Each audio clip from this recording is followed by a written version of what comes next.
everybody, it's Max here.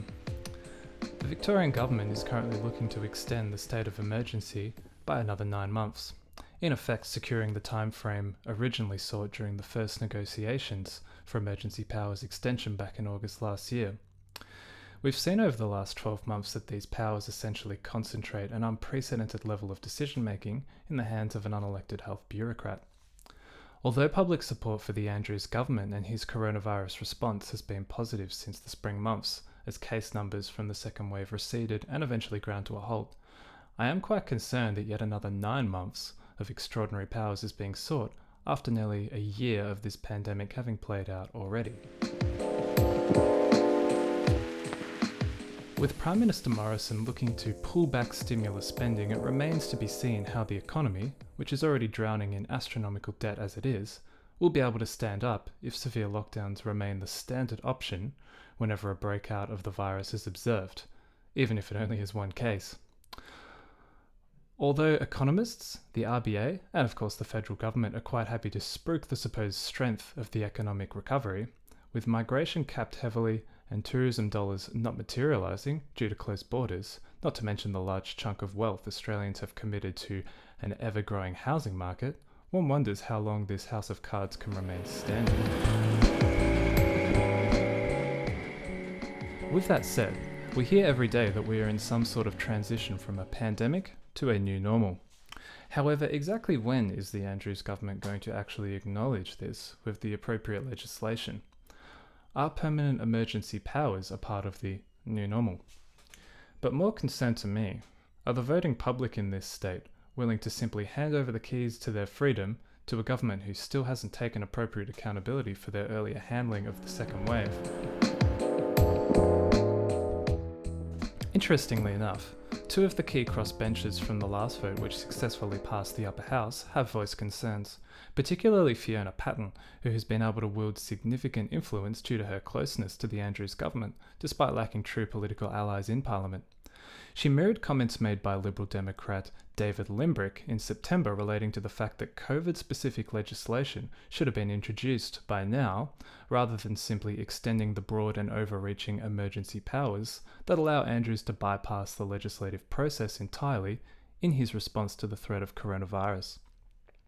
So it would appear to me that with the Greens and Patten looking for compromise, as they did last year, I suspect they will get it, and the emergency powers will continue for a period of time.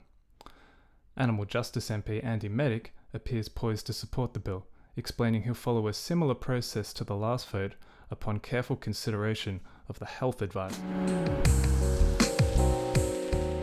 It is telling to me that health advice would suggest that we can simply put aside civil liberties and human rights for another block of time, with no guarantee that they will be granted at the end of the 9 months. It is telling to me that the health advice is what might grant Daniel Andrews another term of unfettered power,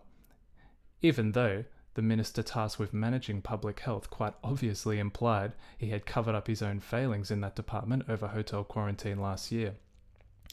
Is it appropriate health advice that allows state governments to shut borders while taking calculated risks on cricket matches, Grand Slams, and the free movement of high-profile individuals while the masses suffer through an uncompromising system of mismanagement? Is it even appropriate that health advice allows power to concentrate in the hands of public health bureaucrats while small and medium enterprise languishes and a generation is condemned to a lifetime of financial burden that this health response has created, while our economic advisors fight to keep the facade of economic recovery intact despite a positively frightening balance sheet? Ultimately, unless the various vaccines are proven effective, they're taken up on a large global scale and can be rolled out with efficiency, the hope of getting our national economy properly back on track in the medium term is low. And it's low anyway. Financial markets have seemingly decoupled from economic reality, and incessant money printing will only inflate asset prices more, leading to greater inequality and a class divide between the rich asset owners and those without. Many of those without living paycheck to paycheck as inflation outstrips their stagnant wages.